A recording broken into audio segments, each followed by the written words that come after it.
Tonight, I'll be talking about lead in drinking water, and specifically the largest source of lead in our water, lead service lines, which from this point forward, I might refer to as LSLs, just to save time, because it's pretty long, lead service lines. I'm Steve Schultz. I'm the Water Program Coordinator at Clean Water Action, Minnesota. We're really excited to talk to you all tonight about a really important environmental justice, health, and equal opportunity issue facing us today, removing these lead service lines. You may have seen in the news that the bipartisan infrastructure bill passed just last Friday, I think, or Saturday. I can't remember the specific day, but that includes $15 billion for lead service line removal. So things are moving really quickly now with this issue, and we're ready to take advantage of this funding to help ensure we have safe, affordable drinking water for everyone in Minnesota. Before I get going into the briefing, if you have any questions or comments, feel free to add them to the chat in Zoom or comment on Facebook, I guess, and we will get to your questions and comments as they come in. Next slide, please. So why is lead a problem? Back to the basics, lead is a highly poisonous metal. It can affect almost every organ in the body and the nervous system. It's a naturally occurring element found in all parts of our environment, mainly due though to human activity and putting it into our environment. People can be exposed to lead through inhalation or breathing. We can ingest it, whether it be in dust or paint chips, or you have dirty hands if you're playing in soil that has lead and that gets in your mouth.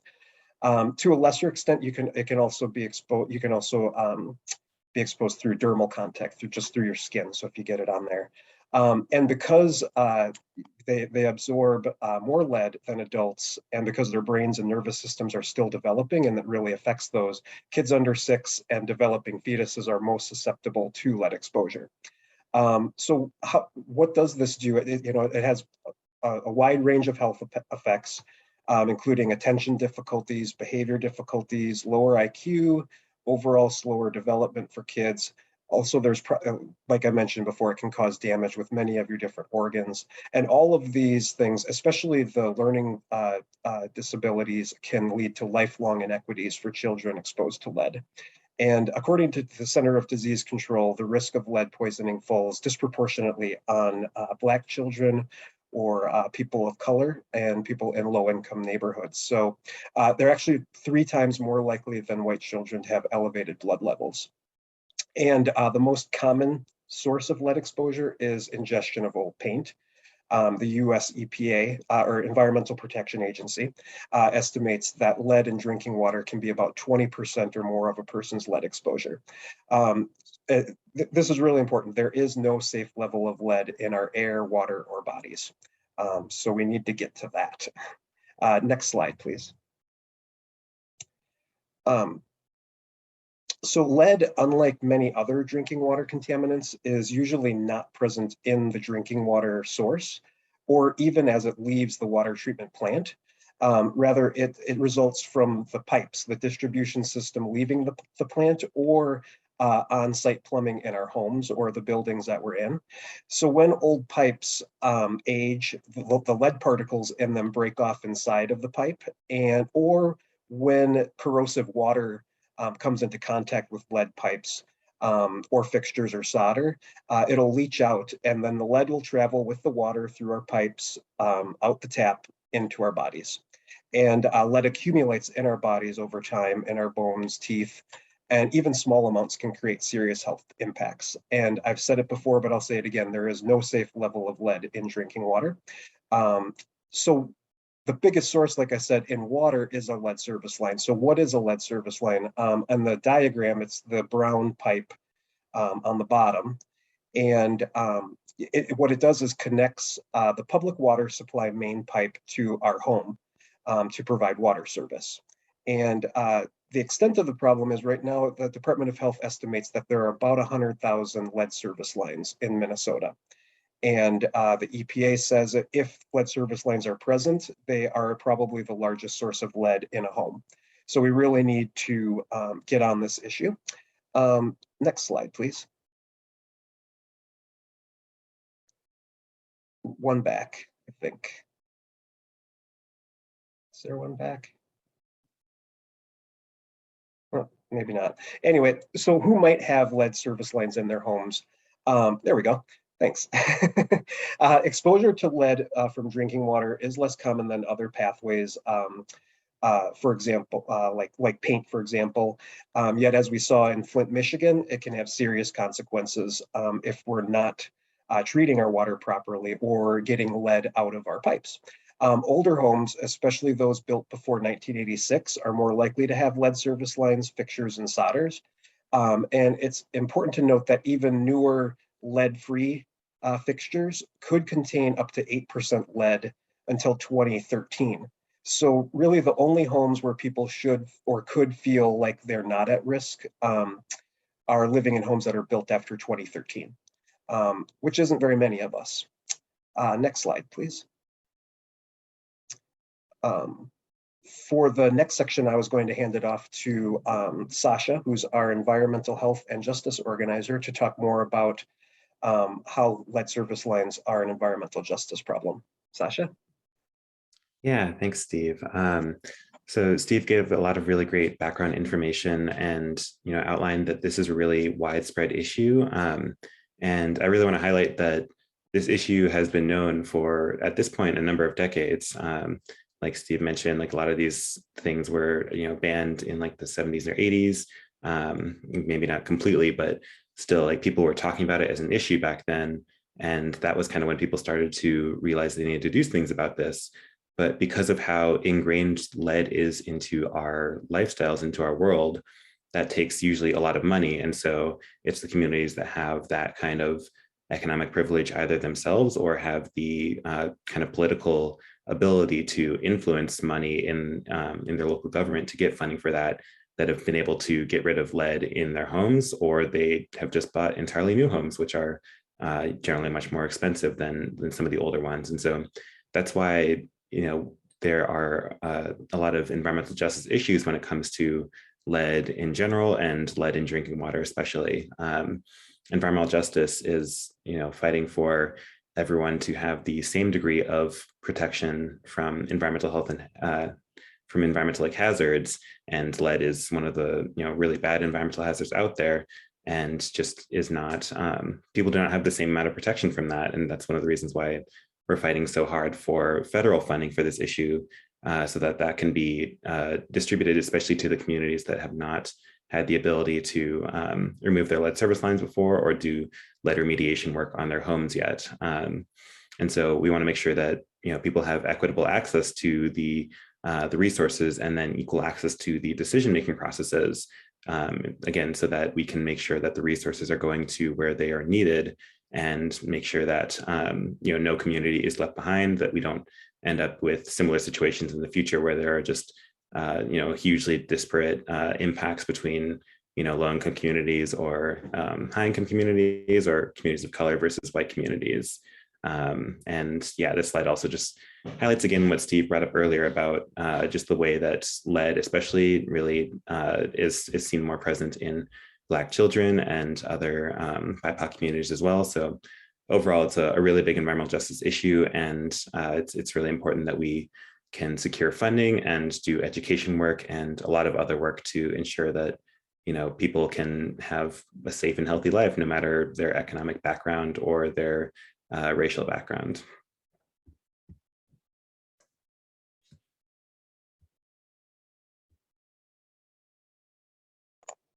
Take myself off mute.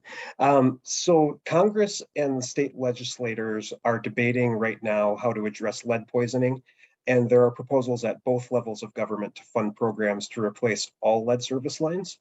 Locally, cities need to move with more urgency to find lead service lines. In many cases, we don't know which homes have them and which don't, and how the extent of the problem. But they'll need to actually do the work of digging up the lines and replacing them. And then we also need policy changes at all levels of government to ensure the most affected communities are helped first. And our leaders need to address this problem now. So next slide, please. So at the federal level, I mentioned before, Congress recently passed the $1.2 trillion bipartisan infrastructure bill. And this has historic levels of funding for many important climate, clean water, and clean air programs to address many different environmental problems. In total, EPA estimates that it's about 45 billion to replace all lead service lines in the US. And the bipartisan bill that just passed has about $15 billion in it. It's about a third of the total. It's not the total amount we need, but to kind of put it in perspective, last year, the bipartisan funding that Congress passed had about $100 million, and 15 billion is 150 times that amount. This is the most we've dedicated in the past to an issue like this. It's huge, and it is, like I said before, a great opportunity. To also put it in perspective, President Biden said when he announced all these programs that his plan would replace all lead lines, not a third, not 2/3, but all. So we want to hold them to that. And the other 30 billion for the total of 45 was in the Build Back Better plan, which is President Biden's proposal. You've also probably heard it called the social spending bill, or the reconciliation bill, or the human infrastructure bill. And this bill, it's only Democrats are supporting it. And in some cases, some of them are on the fence at best. And we only have, it's in the Senate, it's a 50-50 split. So Democrats can't lose any votes if we want to get this funding. So to get those moderates who are on the fence over the fence, leadership is cutting back a lot of the proposals. And that includes about 20 billion of that 30 billion that we originally had. So the current language in the House has an additional 10 billion, still, more than we can probably spend in the next couple of years, but he did say all. And there is actually a $1 billion in there carved out for rural and small communities as well. We're going to see what happens with the Build Back Better plan. That has not passed, still being debated. Lots of hurdles in place that still need to happen, but we're hopeful that that will pass. Funding is the number one thing that the federal government can do. However, there is more. Congress can ensure that all communities that need the money the most get the money first by passing policies to ensure that at least a certain amount of that 15 billion is in grants or forgivable loans. They could also define for the whole country what an environmental justice community is. So there isn't a patchwork of different definitions across the country, state by state. And this is important because there are many incentives in these programs that are specific to environmental justice, or what the EPA calls disadvantaged communities. So we need to make sure that all of those are counted and that the right criteria is used to ensure all communities can get their lead service lines replaced quickly. Finally, another thing that Congress could do, aside from providing funding, is the technical assistance and set goals for more women and people of color-owned businesses to contract with cities or states to actually benefit from the business that results from all of this funding. That will create more opportunity for those who have been excluded from this economic opportunity in the past. So next slide, please. Many of the processes, systems, and funding that we need to replace lead lines will happen at the state level. We need to know where lead lines are and make sure people have a right to know if they're present. Like at the federal level, we need more grants and less loans. I've said this before, but there is no safe level of lead in our bodies. So we need standards to reflect that and be strengthened. If we have stronger standards, we'll need to address the problem more quickly to meet them. So next slide, please. Finally, at the state level, we do need to pass that funding and those policies. We worked with our partners to introduce House File 2650, Senate File 2531 last session, and we'll be working on that this year. And what that'll do is hopefully make lead service line a reality here in Minnesota for everyone. Currently, property owners are expected to pay to replace half the line, and if their community even has a plan to replace lead service lines, which many don't. So this leaves many of our neighbors behind, and we believe that no one should be priced out of safe drinking water. Specifically, we worked with State Representative Sidney Jordan from Minneapolis and State Senator Jennifer McEwen from Duluth to introduce a bill. It'll cover the full cost of lead service line removal. And this is actually going to be one of our top priorities next legislative session starting in February. The bill will also require an inventory so cities know where those lead service lines are, sets a goal to get this all done in 10 years. We would like it to be faster, but we have to work within the timelines. And if passed, it will also prioritize neighborhoods that have lower incomes and ensure that communities that bear the most of the harm from lead service line will move to the top of the list to get their lead service lines replaced. And also, if the federal government doesn't pass all those policies that I said before, those processes that'll make it more equitable to dig up lead service lines, we need to pass those at the state level.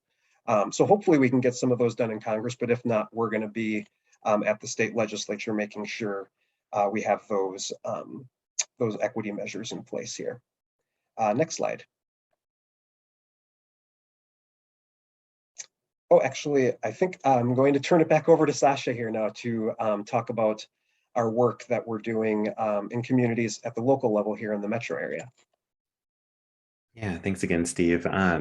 So Steve brought up a lot of really important points again about, what needs to happen kind of from a top-down perspective. And then it's, also really important that once we get to the local scale that it's being implemented properly as well, because, we can have all this funding, but if it's not being used or if it's not being allocated in a just and equitable way, then, it's not really doing what it needs to do to fix the fundamental problems. And so one of the things that was mentioned before is just, where are the lead service lines? Most places, maybe have a rough sense of that, but do not have an actual inventory.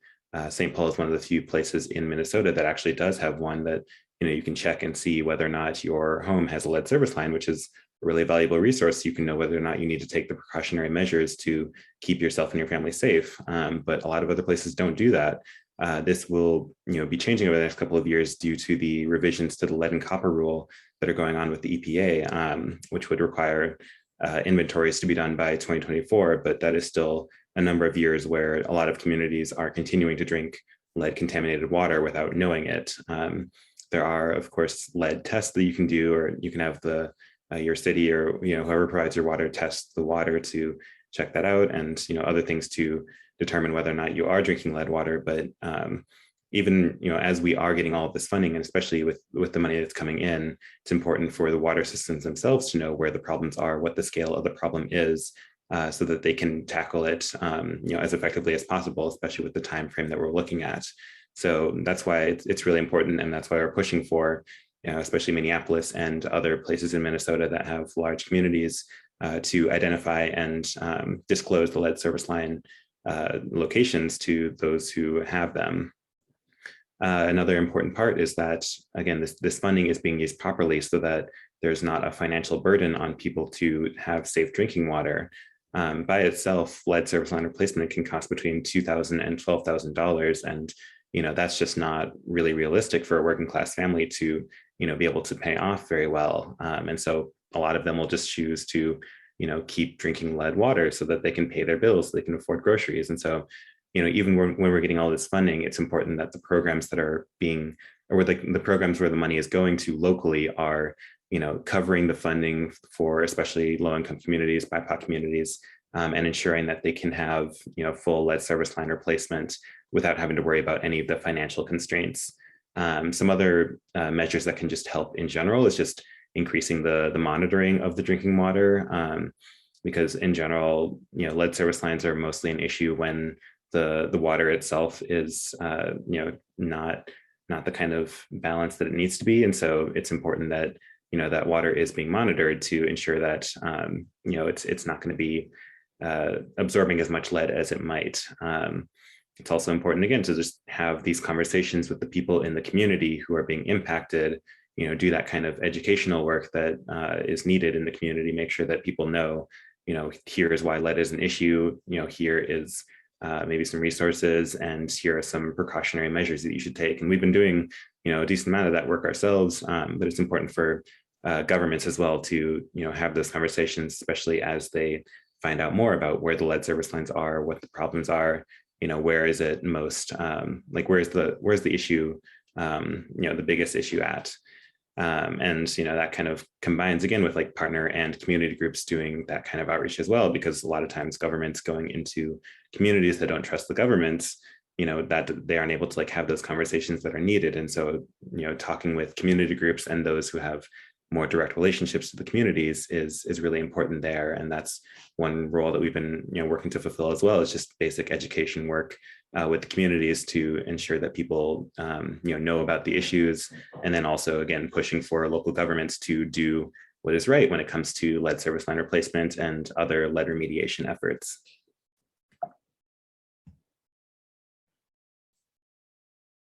Just one thing also to add would be, are you hearing me now? Okay, it was saying I was muted, sorry, on my screen. One other thing is really breaking down all barriers that keep people from replacing their lead lines. And two of the biggest things that we hear is time and money. So this funding will help with the money. The cities can also make, like I believe it's Cincinnati, they did a big project to remove a lot of their lead lines. And they basically made it so, a household would agree to get their lead line removed, sign on the dotted line, and the city basically takes care of everything else, vetting contractors, making sure that the times are coordinated to get it done. People don't even see a bill. It's just included in, well, if we have a grant program, they wouldn't get a bill at all. But in Cincinnati, where they didn't have the full grant program, it was just rolled into their regular either property taxes or their water bill itself. So there's many ways that we can make the process easier for everyone. That'll be another one of our goals. So, we need to impress upon our leaders and state agencies that are in charge of our health and protecting our water that, I'm saying it again, there's no safe level of lead in our air, water, or bodies. So it's going to take a lot of work at all levels of government in many different communities to solve this problem. But it's looking like more of a reality with the passage of the bipartisan infrastructure deal, and hope that the Build Back Better plan will pass too, because that'll help a lot as well. Right now our leaders are failing to address lead in drinking water and in our environment in general, especially for communities of color and low income or communities of persistent poverty. And we're doing a lot of education of policymakers right now. We're out in the communities talking to folks, asking them to demand change of their leaders. We need to, if our elected leaders aren't going to act and they don't vote in the right way this upcoming legislative session, we need to make sure that someone will be in office who will actually listen to people who care about their health and the quality of their water. Just in conclusion, looking back, we tried to address lead in our environment and water in the 1970s. As Sasha said, we banned lead in paint, we banned it in gasoline, but loopholes were written in for things like jet fuel or things like industrial paint. Or there's other problems with lead paint in toys, for example. So there aren't the processes to make sure that we're protected in that way. Or another thing, defining lead-free as less than 8%. I mean, that's not lead-free. Most people would think lead-free, that means no lead, not 8% lead. So thankfully we took care of that as well. But all of that led to lead not being solved, all those loopholes. So we need to look for lead everywhere and try to get it out of our environment. And it's finally time for our leaders to address and solve this problem by funding the programs and passing the policies that Sasha and I talked about at all levels of government that will finally get us to zero lead service lines and as close as we can to zero lead poisoning in Minnesota. So next slide, I'd like to open it up for questions or comments that anybody has.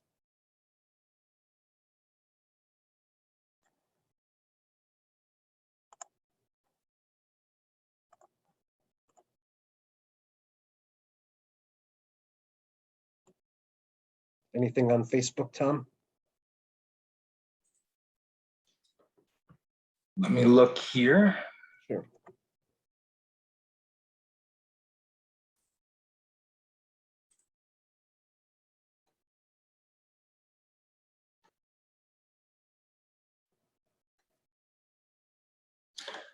I think you did a great job explaining everything, obviously. That's what I was just about to say. We must have done such a great job of getting to everything that we answered all the questions. So, so thanks again for everyone who joined us tonight on Zoom here or on Facebook. We really appreciate your interest and learning more about our work to replace lead service lines. As it says here, if you want to get more involved, send an email to me or Sasha or call us. We'll have another Water Action Wednesday on December 8th next month. Please register, learn, and we'll be learning more about plastics and climate change, why we need to rethink disposable. So thanks again, everybody, and have a great night.